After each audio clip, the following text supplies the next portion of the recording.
Kita sering banget membicarakan media sosial sebagai platform, tempat berbagi message atau influence.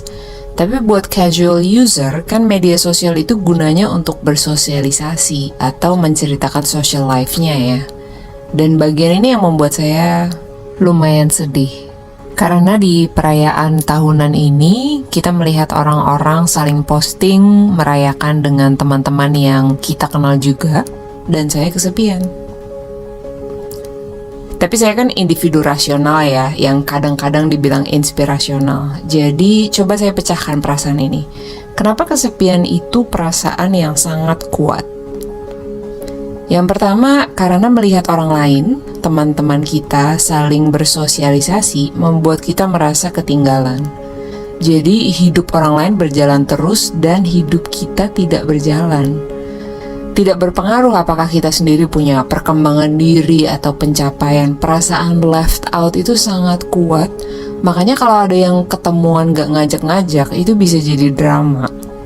Ada orang yang suka menyendiri, tapi tidak ada yang suka merasa ketinggalan, merasa tertinggal, apalagi ditinggalkan. Yang kedua, perasaan ini self-reinforcing atau menguatkan diri sendiri. Coba kalian ingat, kalau lagi merasa ditinggalkan teman, apa reaksinya? Kita akan semakin menarik diri, bahkan sampai menutupi diri alias pura-pura nggak ada masalah. Jadi semakin menutup kemungkinan orang lain tahu bahwa kamu lagi kesulitan. Kecuali kalau kalian punya teman yang mengaku punya sixth sense. Semua orang pasti punya teman yang katanya bisa lihat makhluk. Bisa nggak ya mereka mendeteksi kesedihan tanpa perlu dikasih tahu?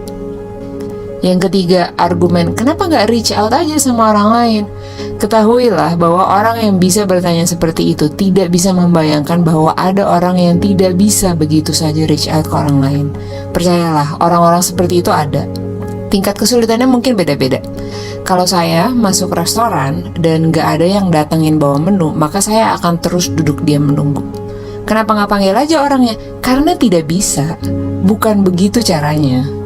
Bisa jadi ini arogansi, mestinya saya dong yang didatengin. Bisa jadi ini merasa tidak berharga. Oh mungkin mereka lagi sibuk, saya nggak mau ngerepotin. I don't know, tapi intinya saya nggak bisa. Di 2020 ada beberapa teman yang jelas menyelamatkan hidup saya. Mungkin kalian juga ada. And I am so grateful for them.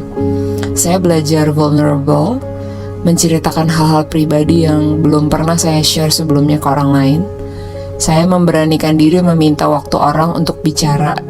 Buat kalian yang merasa bangga karena berhasil survive di 2020, you should be so proud. I was so proud.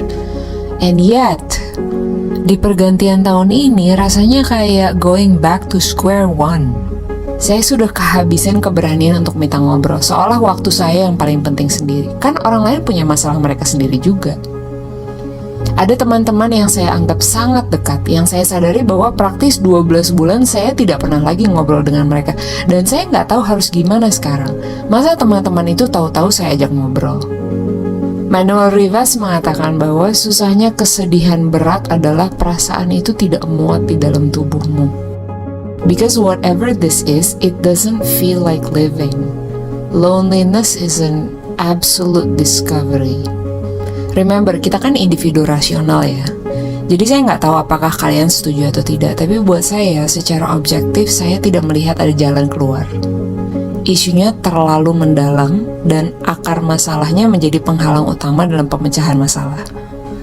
Saya ingin bersosialisasi, tapi saya tidak tahu caranya. Saya mau menjadi bagian hidup orang lain, tapi saya sendiri merasa nggak pantas menceritakan hidup saya ke orang lain. Kita tidak bisa merasa kesepian tanpa merasa bersalah karena merasa kesepian. Karena kesepian itu kan artinya kita minta perhatian ya. Egois banget, memangnya kita siapa minta perhatian orang lain?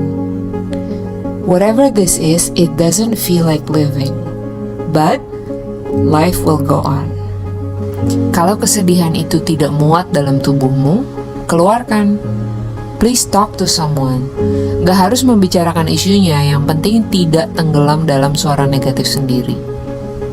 Atau kalau seperti saya yang merasa gak punya teman untuk diajak ngobrol, coba dituangkan. Berkarya itu seperti memindahkan perasaan kita ke medium lain. Dan Cari sesuatu untuk ditertawakan, bahkan kalaupun yang diketawain itu diri kita sendiri. Humankind and our little problems.